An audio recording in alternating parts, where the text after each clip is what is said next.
En este apartado aprenderemos qué es el Ground Sampling Distance, cómo se calcula y qué implicancias tiene este parámetro en nuestro trabajo fotogramétrico. Cuando nosotros tomamos una fotografía, esta estará formada por varios píxeles. Por poner un ejemplo, podemos hablar de la cámara de un Phantom 4, que está conformada por 20 megapíxeles. Entonces, cuando yo tomo uno de esos píxeles y lo proyecto sobre el terreno, me daré cuenta que la representación que hay en un píxel del terreno tiene una determinada magnitud. A esta magnitud de terreno contenida en un píxel se le denomina Ground Sampling Distance y se expresa en unidades de centímetro por píxel. Dicho de otro modo, es cuánto de terreno cabe dentro de un píxel. Los píxeles son las unidades mínimas por las cuales está formada una fotografía, es decir, que nos muestran la máxima resolución posible que tiene nuestra fotografía. Por ejemplo, aquí yo tengo una fotografía tomada por mi dron. Yo veo aquí esta casa, en realidad vamos a ver la fotografía que, bueno, es en realidad todo esto, ¿no? Entonces yo veo que llega un determinado punto donde las imágenes normalmente se cuadriculan. Entonces a este fenómeno comúnmente nosotros le denominamos la imagen pixeleada, pues hasta este punto es donde la imagen me puede ofrecer su máxima nitidez, su máxima resolución. Entonces a este punto le denominamos el Ground Sampling Distance o la resolución del terreno. Ahora, ¿cómo se calcula el Ground Sampling Distance? Para explicar esto vamos a recurrir al ejemplo que pusimos en el apartado de medición sobre imágenes. Ahí veíamos que existía una relación por semejanza de triángulos para que yo pueda determinar un valor sobre la fotografía. Entonces, de forma similar, en esta ocasión yo diré que qué longitud de terreno cabe dentro de un píxel. Entonces, por semejanza de triángulos, yo puedo establecer que el Ground Sampling Distance es a la altura de vuelo, como el tamaño de un píxel es a la distancia focal. Entonces, despejando h, yo puedo obtener cuánto mide un Ground Sampling Distance. Para que esta ecuación sea correcta, tendría que expresar las dimensiones de un píxel en longitud. Y ahora, ¿cómo puedo expresar un píxel en función de la longitud real de la película tomada? Para esto vamos a poner el ejemplo, ¿no?, de una fotografía. Igual esta es una foto real tomada por mi dron, por un Phantom 4 Pro. Entonces, ¿qué características tiene esta fotografía? Habíamos visto que una fotografía estaba formada por píxeles. Entonces, estos píxeles salen de la resolución de la fotografía. Por ejemplo, esta fotografía de aquí tiene una resolución horizontal, la cual denotaremos como ancho de la imagen, y a su vez tiene una resolución vertical, que denotaremos como una altura de la imagen. Esto no es el tamaño del sensor, esto es la resolución de la imagen. Ahora, ¿cómo yo puedo ver las dimensiones de la resolución de una imagen? Para esto lo que tenemos que hacer es ver las propiedades de cualquiera de las imágenes que hayamos podido tomar. Por ejemplo, yo voy a tomar esta imagen. Voy a propiedades, en detalles, yo puedo encontrar aquí bastante información de la fotografía que he tomado. Entonces aquí podré ver, dentro de muchos parámetros, las dimensiones de la resolución de la imagen. Entonces tendrá un determinado ancho y una determinada altura. Entonces, esto también, ¿dónde lo puedo encontrar? Lo puedo encontrar en las especificaciones técnicas de la cámara. En este caso me lo tendría que dar el fabricante. Entonces yo puedo ver aquí que la cámara de un Phantom 4 puede tomar en diferentes resoluciones la imagen, ¿no? Yo veo, por ejemplo, aquí que el Phantom 4 puede tomar imágenes en estas dimensiones, 5472 por 3648, o en esta otra de acá, o en esta otra de acá.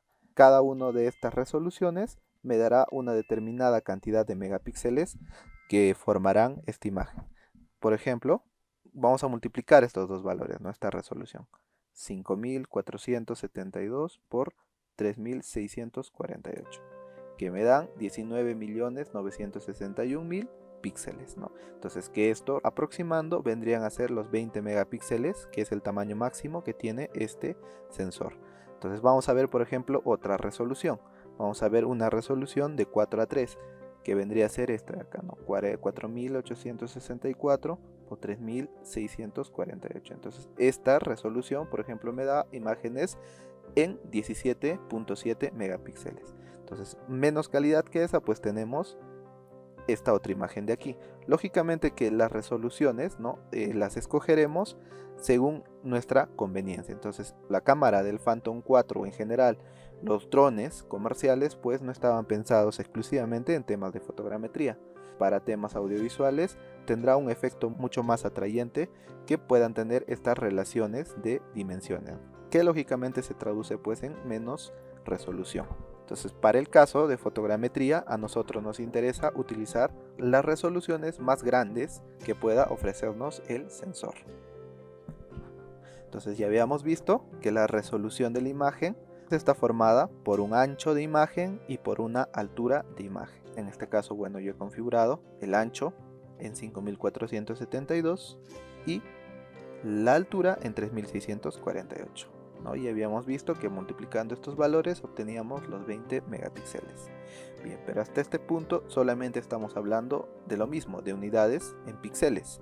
Entonces yo lo que estoy buscando es una relación con el tamaño del sensor. Entonces, de forma similar, por especificación técnica del fabricante, también conozco este valor, el ancho del sensor. En este caso, la cámara del Phantom tiene 13.2 milímetros y la altura del sensor pues tiene 8.8 milímetros.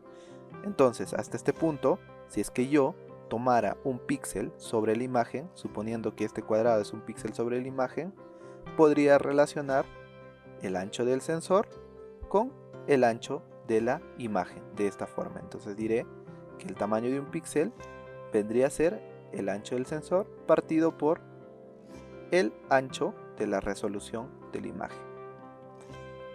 Habíamos visto en la ecuación de la diapositiva anterior de los triángulos semejantes, obteníamos esta relación, ¿no? La ecuación número 1. Entonces, al reemplazar yo esta relación en la ecuación número 1, obtendré la relación número 2, que finalmente es una ecuación que me permite obtener el ground sampling distance en función del ancho del sensor, ¿no? Del ancho del sensor, que es dato del fabricante, del ancho de la imagen, de la resolución de la imagen, la altura de vuelo y la distancia focal. Entonces, vemos aquí que el ground sampling distance se expresará en centímetros por píxel, ¿no? Por análisis dimensional, el ancho del sensor se expresa en milímetros de longitud. El ancho de la imagen, de la resolución, estará en píxeles. La altura de vuelo es longitud y la distancia focal es longitud, de tal forma que en el análisis dimensional nos queda centímetros sobre píxel. Asimismo, el ancho del sensor, ¿no? Ya está en unidades de longitud, la distancia focal igual en milímetros, el ancho de la imagen en píxeles, la altura de vuelo en centímetros. Vamos a ver un ejemplo. Supongamos que queremos calcular el ground sampling distance para una misión con un Phantom 4 Pro, considerando alturas de vuelo de 80 metros y 120 metros. Las especificaciones técnicas del sensor se muestran en la tabla número 1. Entonces, vemos aquí las especificaciones técnicas de la cámara del Phantom 4 Pro, ¿no? Entonces tenemos el ancho del sensor 13.2 milímetros, la altura del sensor 8.8 milímetros y tenemos la resolución de la imagen a la cual estamos tomando. En este caso estamos utilizando una resolución de 20 megapíxeles que tiene un ancho de imagen de 5472 y una altura de imagen de 3648 píxeles. Asimismo, el sensor del Phantom 4 Pro tiene una distancia focal de 8.6 milímetros.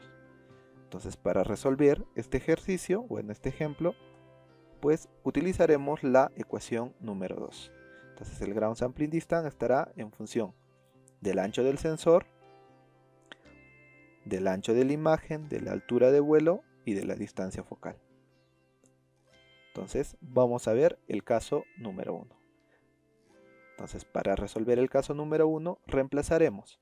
Tenemos el ancho del sensor, 13.2, tenemos el ancho de la imagen, en este caso 5472, tenemos la altura de vuelo expresada en centímetros, 80 metros, en centímetros vendría a ser 8000 centímetros, partido por la distancia focal en milímetros.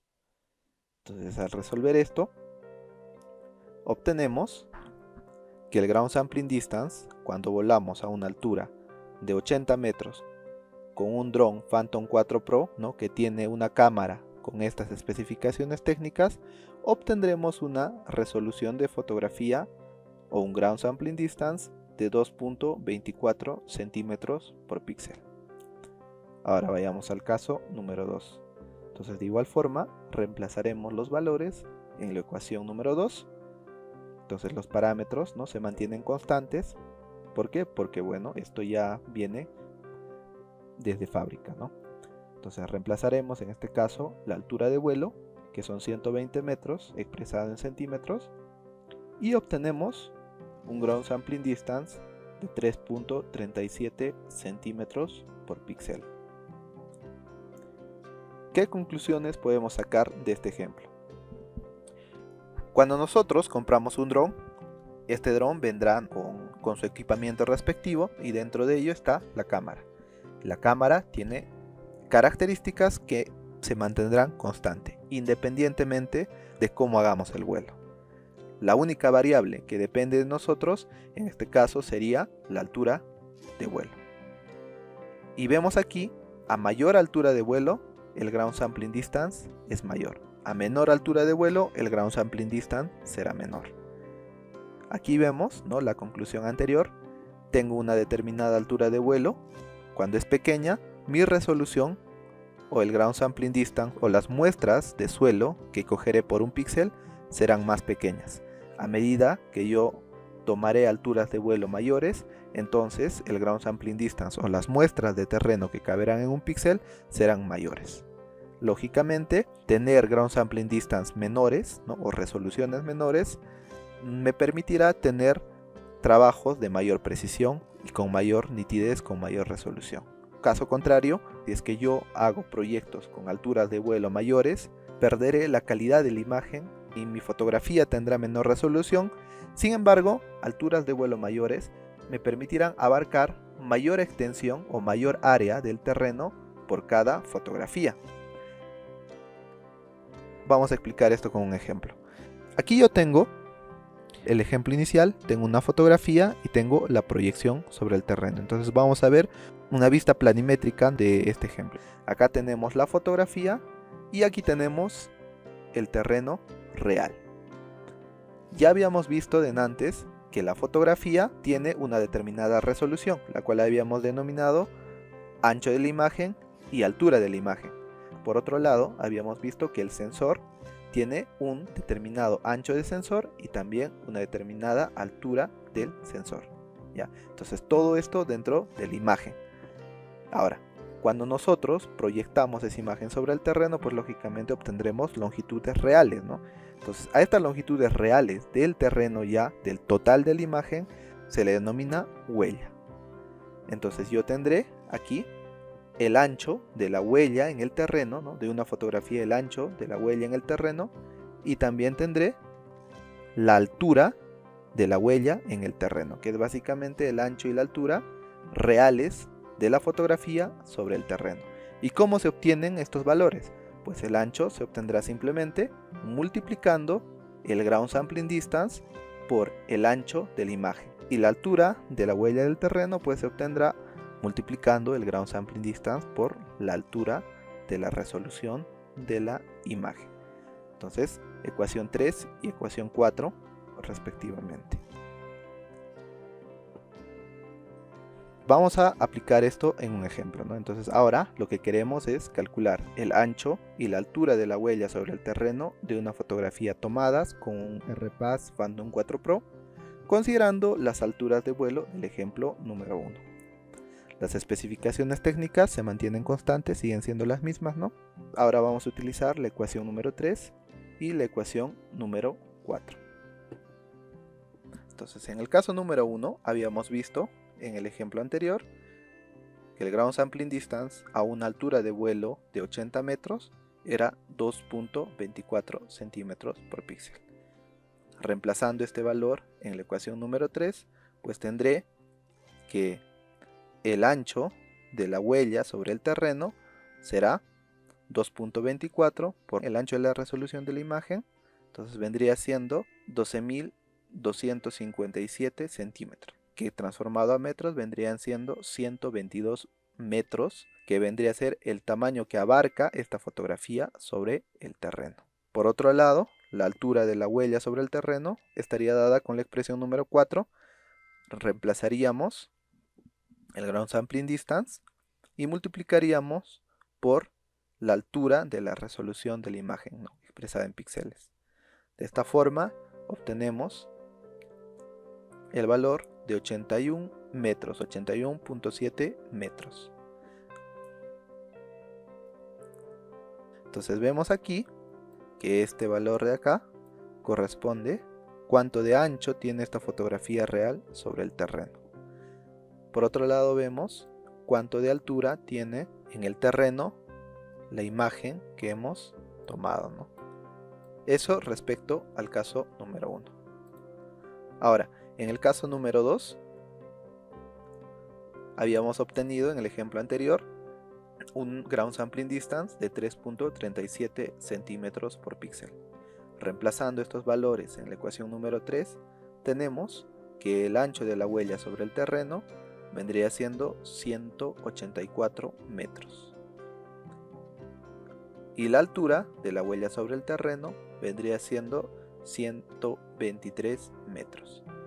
Entonces, de este ejemplo podemos concluir que mientras mayor sea la altura de vuelo, perderemos resolución, ¿no? Entonces, a mayor altura de vuelo tendremos GSDs más grandes que se traducen en resoluciones de menos calidad. Sin embargo, podremos abarcar áreas mucho más grandes.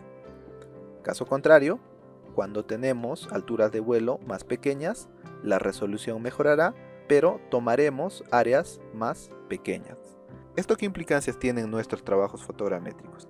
Lo primero es que la precisión de mi trabajo fotogramétrico es directamente proporcional al ground sampling distance. Mientras más pequeño sea el ground sampling distance, más preciso será mi modelo. Por otro lado, tener ground sampling distance más pequeño implicará tener que tomar áreas más pequeñas por cada fotografía, y esto incrementará el tiempo de la misión o el tiempo de vuelo requerido para poder cubrir un área determinada. En cambio, en el caso número 2, mientras yo vuele más alto, perderé resolución, mi modelo será menos preciso, pero por otro lado, ganaré más cobertura de área por cada fotografía. Esto se traducirá en tiempos de vuelo o misiones mucho más cortas para un área determinada, ¿no? Si estaríamos hablando del mismo tamaño de área, pues en el caso número 2 haría mi vuelo mucho más rápido que en el caso número 1. Hasta aquí siempre hemos manejado el criterio de que nos encontramos en terrenos llanos, terrenos en los cuales las fotografías siempre mantendrán un ground sampling distance constante. Pero cuando nosotros realizamos trabajos fotogramétricos, no siempre nos encontraremos con terrenos llanos. Por lo general, al menos en la Sierra del Perú, encontraremos terrenos accidentados, terrenos ondulados, terrenos empinados con bastante pendiente. ¿Cuál es el problema del ground sampling distance en terrenos accidentados? En esta imagen, por ejemplo, podemos ver que tenemos volando un Phantom 4 a una altitud sobre el nivel medio del mar constante. ¿Qué pasa en la parte del valle? En la parte del valle yo tengo un ground sampling distance mucho mayor que en la parte empinada. En las partes empinadas, las fotografías me mostrarán una mayor resolución, un ground sampling distance menor. Y en la parte del valle, pues me mostrarán menor resolución, menor calidad de imagen, o un ground sampling distance mayor. También habíamos indicado que el ground sampling distance y la precisión de mi modelo son directamente proporcionales. Entonces, ¿cómo yo puedo solucionar este problema? Habíamos visto en el apartado de traslapes que cuando se presentaban terrenos accidentados, una solución para cubrir el traslape era utilizar porcentajes de traslape mayores en zonas empinadas. No obstante, esta solución es válida solo para solucionar el problema de traslapes. Pero esto no me soluciona el problema del ground sampling distance.